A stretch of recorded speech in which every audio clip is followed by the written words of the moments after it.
Like promised, San Diego State at Youth Mexico, then Houston at BYU. The Lobos. Things for the Lobos. Crosses over, gets it to her left hand, works it in the lane. Another missed layup for the Lobos at the rim.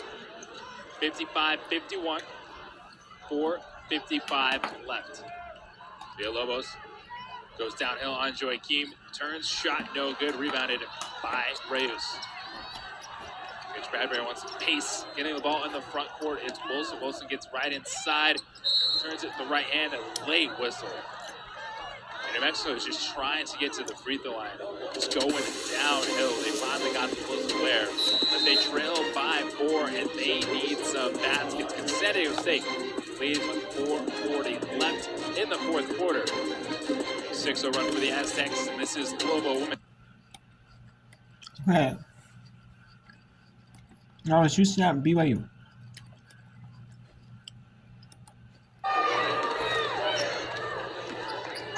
Eight minutes to play here in Provo. Davenport's had a couple of big threes off that bench. Here's Smiler. Davenport on the baseline. Corner, Whiting for 3. Got it. 57-41. And Ron Huey ready to call a timeout and regroup his Houston Cougars as BYU's open it up here in the fourth. Rebounds by Gustin. 3-pointers from Davenport and Whiting. And it's 57-41. And we're back after this on Big 12 Now here on ESPN+.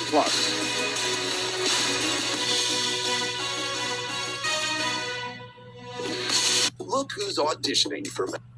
Okay, so now we have only. Let's go to BYU State trying to upset the 24th ranked team in the country, the UNLV Rebels. They are down 5. They've had struggles like this in the past, but they're upsets.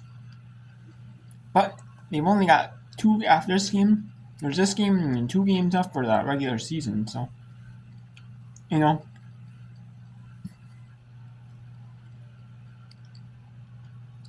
So we'll see if we can win this one with 5:04 to go. Down 5 on in the first half. 50-35 and a foul. It's going to be called on Desiree Young. That's going to be the third personal on Desi as she runs over Trista Hall. That is a big third foul. Desi frustrated on that call and got probably the worst end of it. As you can kind of hear her sliding on the floor. And there's the media. And so the only one we got is Wyoming at San Jose State. Wyoming is up 42-28. Oh, it's 45-28. It's kind of expected though. San Jose State is one of the bottom tier teams in Mountain West. Not the bottom tier, but they are near one of the bottom tier teams in record wise of the Division I women's basketball. From downtown, and the Spartans miss again. And the Spartans miss again. Moreland has gone cold.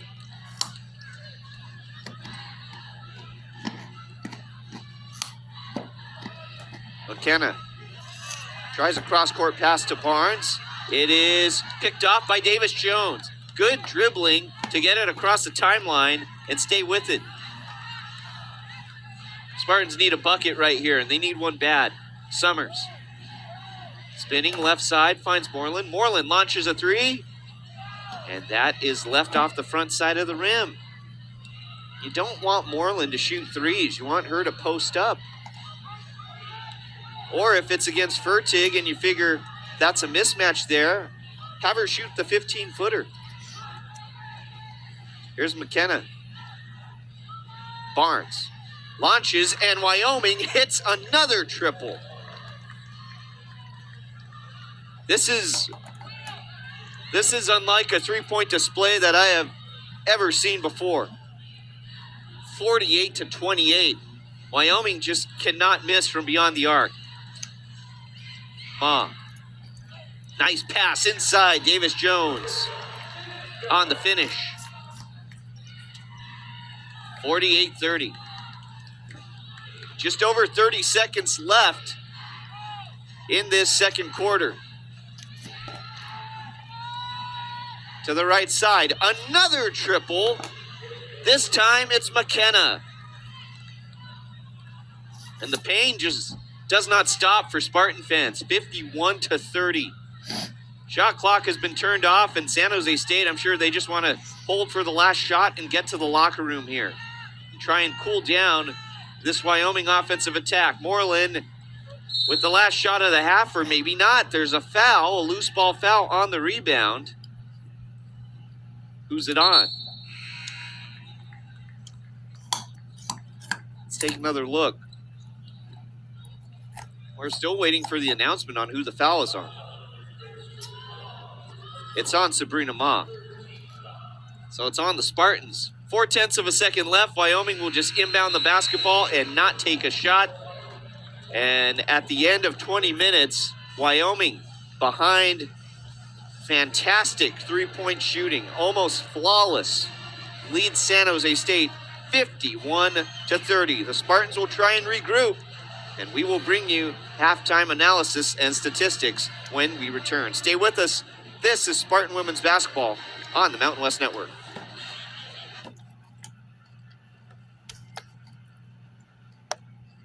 At SJSU, college is so much more than that. So let's go to the Mountain West Network for San Diego State at New Mexico. 55 all, 2:45 to go.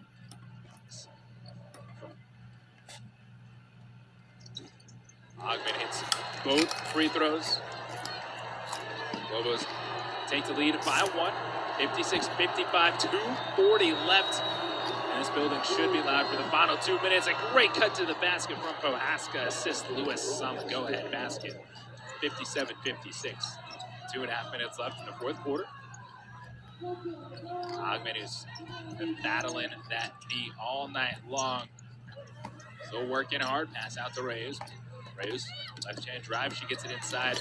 Spins, underneath, comes back to her left hand, lays it in off the glass. Paula Reyes, when she's confident, she is a good offensive player.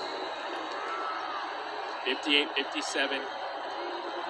2 minutes left. Ogman pokes it away, races down, and she grabs it on the sideline. Ogman feeds Wilson off her fingertips. Lewis runs it down, and they're going to call a foul on Wilson, or just out of play.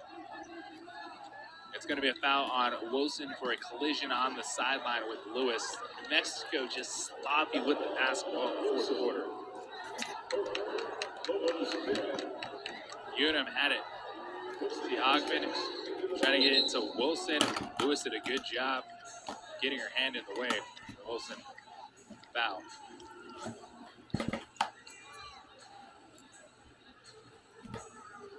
Look at that.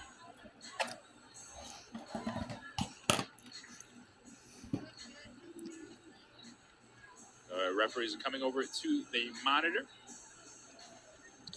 to check things out. But right now, 1:52 left in this game. The Aztecs are in the bonus, so they'll be shooting free throws after that foul on Nia Wilson. That is her fourth foul. I don't know if they're going to check a shot clock.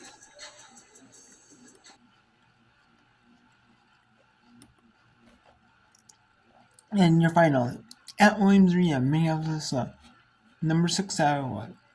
Moves to 25-4, 14-3 in the Big Ten. While Minnesota is 15-13, 5-12 in the Big Ten.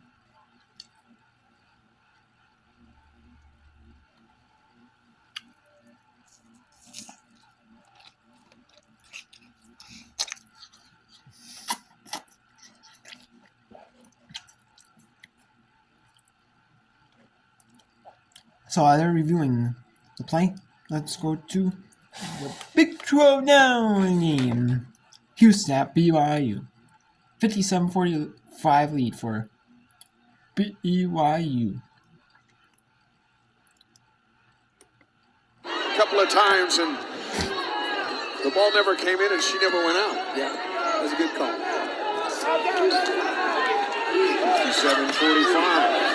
Here's Boyd. And a reach. As McFarland is fouled by Davenport. It'll be out of bounds for Houston. That's the second on Davenport. BYU's not doing anything to run away from this, are they? Saying, hey, Houston, we're just going to let you. And watch the good pass, and making a case that she was trying to gather herself to go up for a shot, and that could have been a two-shot foul.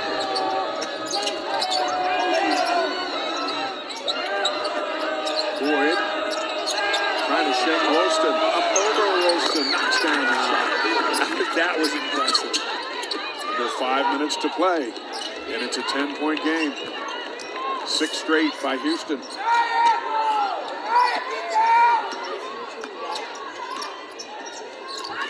He's really slowed it down here, and I'm okay with them playing kind of in their half-court set. You can't slow it down so much that you work the clock and don't get a good shot. You need to run your offense, and even if it's not at the end of a shot clock, if you got a good shot, you got to take it. You got to make it. Here's they call it a foul or a two. Offensive foul on Gustin, her second. So here comes Houston again.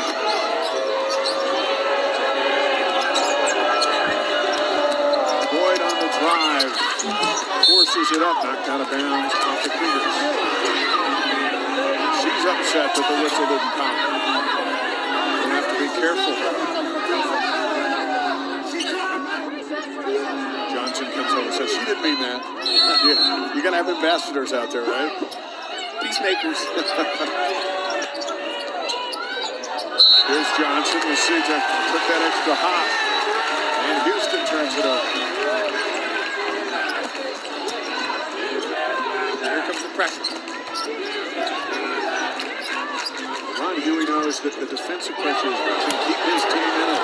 Gustin, kick to the corner. Davenport for 3. What an unselfish play by Gustin. She had a free path to the rim, and as soon as she saw the defender start to come that way, she knew that she had Davenport open. And so I'll give up a contested shot in the rim for a wide open 3. That's a big play. Davenport's third 3. Here's Johnson working Woolston. Gustin on the rebound.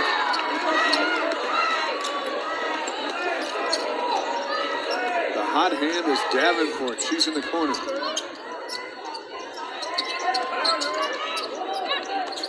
Smiler. Here's Davenport. Lob for Gustin. Lauren leaves it short, and McFarland, see that size, just takes it right away from her. Gustin with 17 points and 14 rebounds. Not that time. Blair. Very, very patient. She's able to get Smiler up off her feet and waited for her to come down and she's right over the top. 16 for Blair. We near 3 minutes.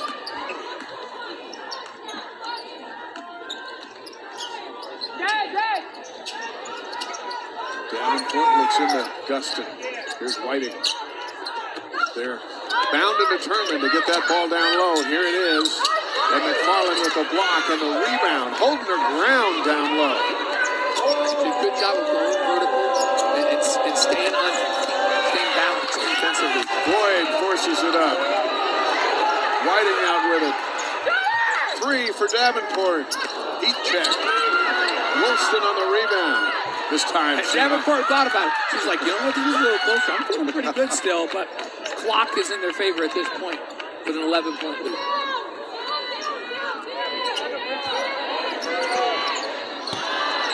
Shot clock's at 3. Whiting's going to have to go up. And the Cougars turn it over. And McFarland is a... And with 2:11 to go.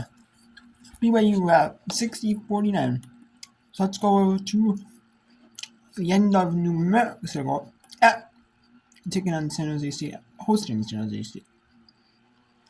62-59 lead for New Mexico. I mean, both these teams, New Mexico and San Jose State, really just want to win the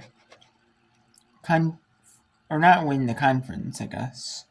But I mean, they love to win the conference tournament and make it the automatic bid. However, New Mexico and what is the other state at this point? Both teams are pretty good, high up there in Mountain West standings. New Mexico is tied for second. They're second, actually, in the Mountain West, tied with Boise State.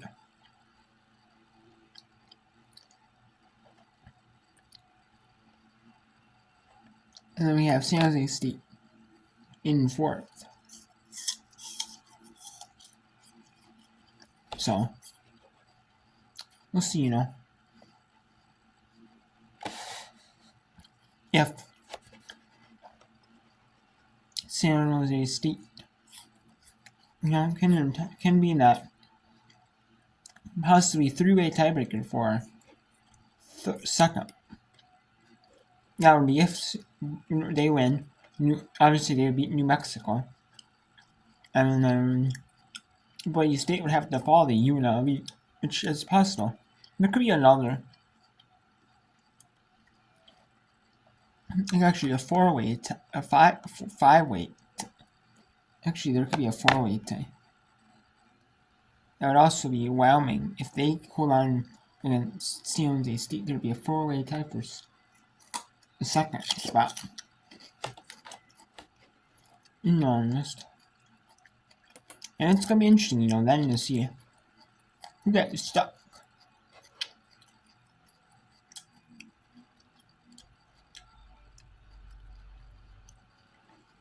I mean, it looks like Colorado State might get stuck playing in that first round in the game. But also if there's a four-way tie, you might also be the two teams that are stuck playing the 4-5. That's not what you want to do. You don't want to play the 4-5 game because you're playing a fresh team. You're playing a team that just came off playing. Like a game like the day before, or maybe there's a little break. Maybe 2 days ago. You don't want to do that. You don't want. You want a team that's coming out had to play a game already in the tournament, not got a free pass in the quarterfinals. You'd love to be top 3 so you don't have to play the 4-5 matchup. You have 2 fresh teams in the quarters. Anyways, let's go BYU at Houston, hosting Houston. 64-52, BYU's gonna win. Maybe not.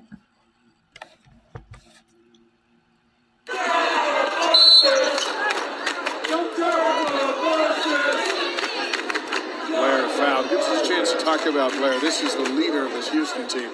She leads the Bible study class they do as a team. She leads the team prayers.